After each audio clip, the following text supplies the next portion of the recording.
Hey friends, welcome back and thank you for coming back. Okay, in the last tutorial we saw our very first function in JavaScript.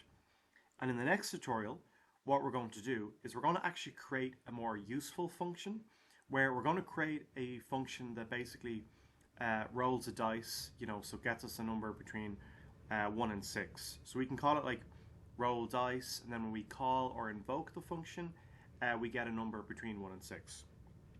Before we do that, however, we really make our first actually useful function. I just want us to create two more functions here just so you get a bit more practice and understanding of the syntax. So you can either pause this video and try write out function 1 and 2. I've given you instructions here, or you can just watch along with me. So the first one we're going to do is we're going to create I sound Australian there. We're going to, at least I think I did. I probably didn't. But we're going to write a function called alert hello, which then alerts hello to the user.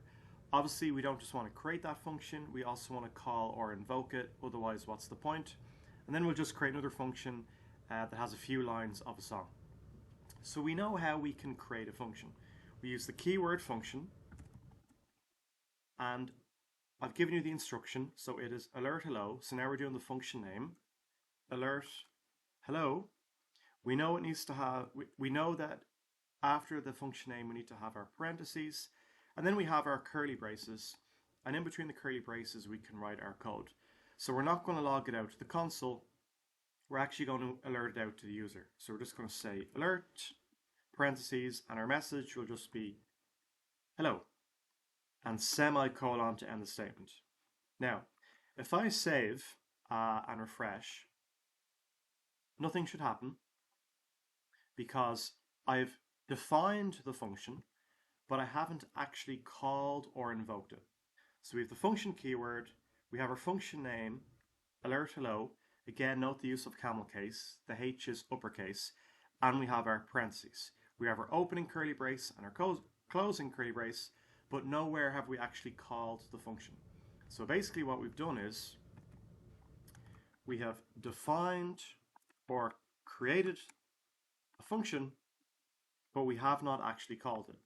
So to do that, we need to actually call or invoke the function. And all I need to do is just type out the function name and parentheses. So it is alert hello, parentheses, semicolon to end the statement. And if I save and refresh, we get this page says hello. Awesome.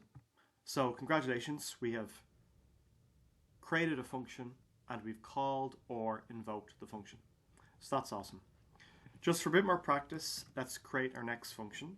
That it's called sing song or something. So we could say function sing song.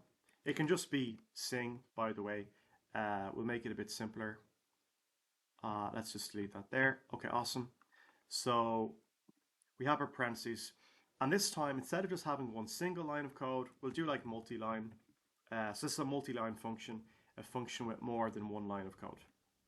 So what I'll do is, I'll just do the lyrics of maybe like the final countdown from Europe, or Britney Spears, maybe Oops, I Did It Again. So it's Oops, I did it again. I played with your heart. I think the next lyrics are got lost in the game. Oh baby, baby, oops, you think I'm in love, that I'm sent from above. Am I singing Oops, I Did It Again or Hit Me Baby One More Time? I apologize, I'm a bit tired. I am a fan of Britney Spears, by the way. I should know that. But I can figure that out later. So basically what I've done is I've used the keyword function. I've called the function sing. We have our parentheses, we have our opening curly brace and our closing curly brace. And now we have 3 lines of code. We're just logging out, oops, I did it again to the console. I played with your heart, got lost in the game. That's oops, I did it again, not hit me baby one more time. So then you call or invoke the function by writing out the name and then having the parentheses. So if I save and refresh, we get oops, I did it again, I played with your heart, got lost in the game, oh baby, baby. I'm not going to win any awards for my singing. I know that. That's why I'm not doing karaoke. That's why I'm here making videos of JavaScript on YouTube.